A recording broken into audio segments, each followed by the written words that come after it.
The world is saturated with ongoing or frozen conflicts, but also with fragile ceasefires. And we must not forget that peace is a political tool like any other in this sense. The announcement of the Board of Peace by American President Donald Trump at the World Economic Forum in Davos in January 2026 fits into this logic.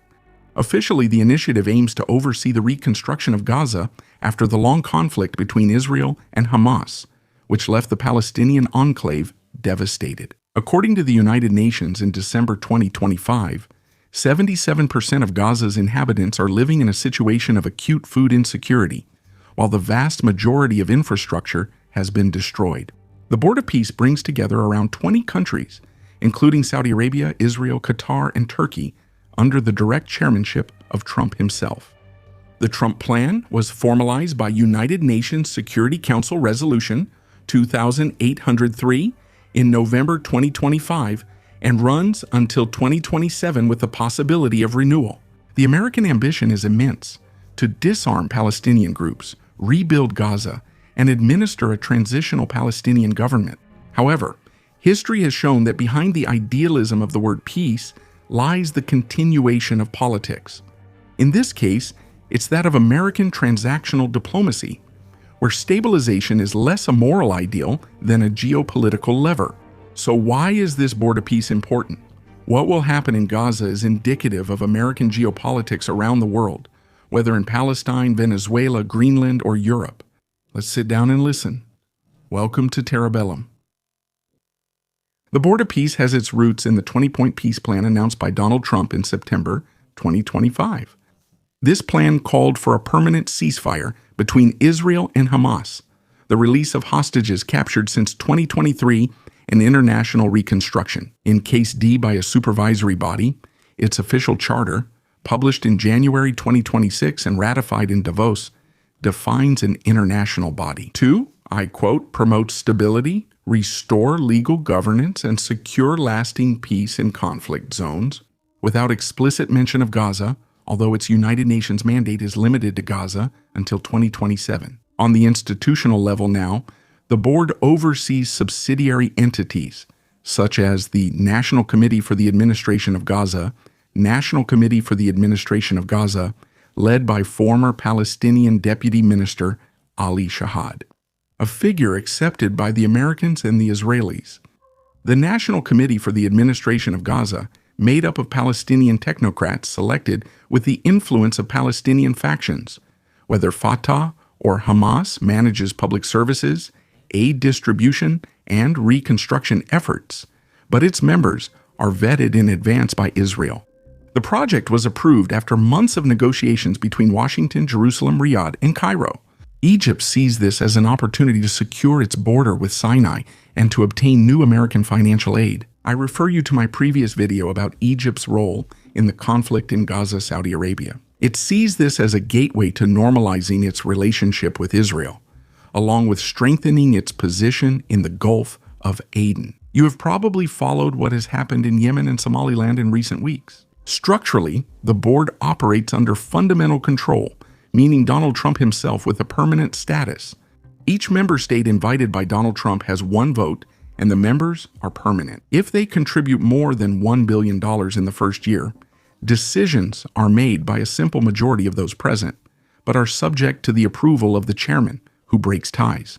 And he also holds a veto. On the executive board, Donald Trump chooses the members of the executive board, and they are responsible for carrying out the missions of the Board of Peace. For example, it includes Rubio, Witkoff, Kushner, Blair, Rowan, Banga, Mladenov, and Trump. It also has the power to create or dissolve subsidiary bodies, sets the agenda, and interprets the charter. This clearly shows the American doctrine in Trump's style: minimal intermediaries and strong United States control. The Board of Peace illustrates how Washington seeks to replace United Nations institutions with more flexible governance structures, in which the United States takes the lead. At the moment, the Board of Peace includes about 20 countries, which will be shown on the screen, and the list is expected to change over time. Note that in the region we're focusing on here, Israel and Egypt have been invited, have accepted the invitation, but are not yet signatories. There are three main interests for these countries. First, economic, with the reconstruction of Gaza, which could represent a market of over $100 billion. And finally, security, to demilitarize Hamas and the Palestinian factions, which, remember, are considered hostile by many Arab powers, especially those in the Gulf. It's also surprising not to see Egypt involved, even though it was invited. Remember, this country is very critical of Hamas and concerned about managing its border in the Sinai. Finally, the last aspect is a diplomatic one. To influence Palestinian politics and position themselves, we're thinking especially of Saudi Arabia or Turkey. But the goal for Israel and the United States is also to increase the normalization of all these countries with Israel. Let's briefly move away from the border peace to reflect. Today, the region is experiencing a profound redefinition of its visible balances with Iran, the Turkish axis on the rise, and a marked strengthening of nation-states. Washington seems to be investing new energy there to prevent any national fragmentation, even if it means easing up on former pro-minority strategies, including those minorities associated with the Israeli doctrine. As we already mentioned on the channel, the reason is very clear.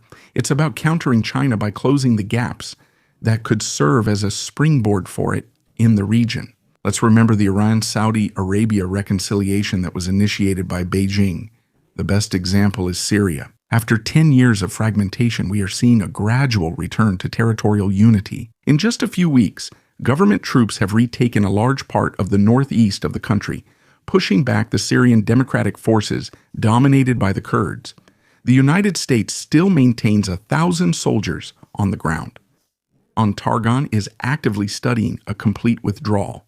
If the Syrian Democratic Forces were to collapse, the Kurds once again would find themselves isolated and alone in Iraq. After years of tolerance toward a quasi-autonomous Kurdistan, Washington now supports a strong central government in Baghdad.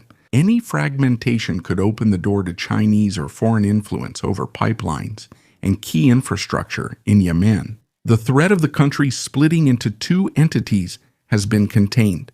A division would have given Beijing a foothold at Bab el-Mandeb, a vital strategic strait. Saudi Arabia swept away the separatist expansion of the Southern Transitional Council in just a few weeks, likely with the American green light. In summary, the Trump administration is cleaning up the last 30 years. It either arbitrates or stays silent so that regional states can crush separatist movements, preferring strong states to block outside powers. Paradoxically, in fact, the Chinese-American rivalry could bring a certain calm back to the Middle East after decades of chaos, especially with the developments in Iran.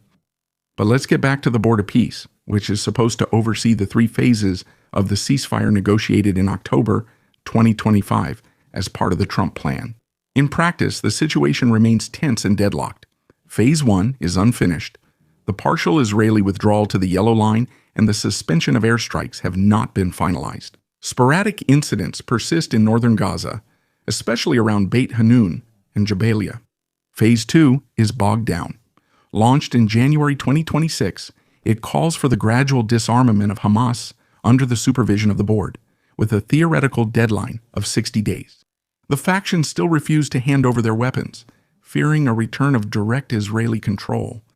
Phase 3 is still hypothetical. It involves the complete Israeli withdrawal and the transfer of administration to the National Committee for the Administration of Gaza. For now, it's just wishful thinking. What you have to keep in mind is that Israel retains control over the borders, the airspace, and the flow of RAFA aid. The key crossing to Egypt is running at lower capacity, delaying water, fuel, and construction materials. Geopolitically, the border peace is there to ease tensions, but for now it's a classic supervised peace. The dominant power, that is Israel, keeps its security levers, while the board channels the Palestinians toward a controlled administrative governance. The charter is clear: Israel's security comes first. What is the international reaction to the board? China, through its foreign minister, has denounced a structure parallel to the United Nations, which could undermine Palestinian sovereignty. European countries have been skeptical and are participating through observers, but refuse to take on an executive role so as not to legitimize the board, preferring to maintain funding through traditional humanitarian channels. The board also essentially depends on the power of the United States to arbitrate between rivals: Turkey, Israel, Qatar, and Saudi Arabia. This creates a diversity of agendas, which, while consistent with the new American doctrine, also complicates coordination. The main risk is that, without a legal framework and without ideological consensus, the board will struggle to last over time. Just like the Arab League during the Syrian issue, the Board of Peace can quickly find itself paralyzed by rivalries. The only exception is that everything relies on American power and on Trump. Aware of the skepticism, Trump then sets the media pace to show that strong American leadership succeeds. The real risk is that the board might not survive Trump without him, who arbitrated between the Turks, the Saudis, and the Israelis. Such a personalized structure sorely lacks sustainability. And besides, there are also many nuances. The members of the Board of Peace largely follow Trump's line. Israel, for example, retains decisive operational control. Netanyahu initially opposed the project, criticizing the inclusion of Turkey and Qatar, Israel's rivals, in the region. Israel eventually joined the board to limit their influence in Gaza and maintain oversight over operations. By the way, the Israeli army is still deployed in more than 50% of Gaza beyond the Yellow Line, justifying its buffer zones against Hamas tunnels. The Rafah crossing is operating at reduced capacity. The members of the National Committee for the Administration of Gaza are checked by Israel before any operation. In fact, Israel controls the flow of aid and reconstruction permits, and without its green light, the board would remain paralyzed. At Davos, Jared Kushner, who is a member of the executive board, presented his Gaza urban renewal plan with new neighborhoods, industrial-free zones, and a target of 200,000 jobs in 3 years. However, reconstruction requires tens of billions of dollars and prior security stability. Palestinian sovereignty therefore remains dependent on the goodwill of the Trump-Netanyahu duo. So, there would be two trajectories emerging in 2026-2027. The first, pessimistic one, with the resumption of hostilities. If Hamas blocks the disarmament in Phase 2, Israel, which already controls more than 50% of Gaza beyond the Yellow Line, would resume military operations. Without hesitation, the Board of Peace would therefore lose all operational credibility and be relegated to a symbolic humanitarian role under the arbitration of Trump-Netanyahu. Finally, a more pragmatic path, with a precarious stabilization if Hamas disarms and the National Committee for the Administration of Gaza becomes operational. The board could emerge as a transitional administration in Gaza. Egypt, Turkey, and Saudi Arabia would then seek to influence this new Palestinian governance. Israel, meanwhile, would likely want to delay and see what happens at the end of Trump's term. Note that the charter remains deliberately vague about the geographical scope of the Board of Peace, which may not be limited to Gaza, although it is therefore a temporary and imperfect instrument. The model could, for example, be exported to Ukraine or to other conflicts. To be closely watched, will the Board of Peace manage to impose peace in Gaza, or is it just a mirage visible during Trump's term? We're waiting for your feedback in the comments. Thanks for your loyalty. See you next time.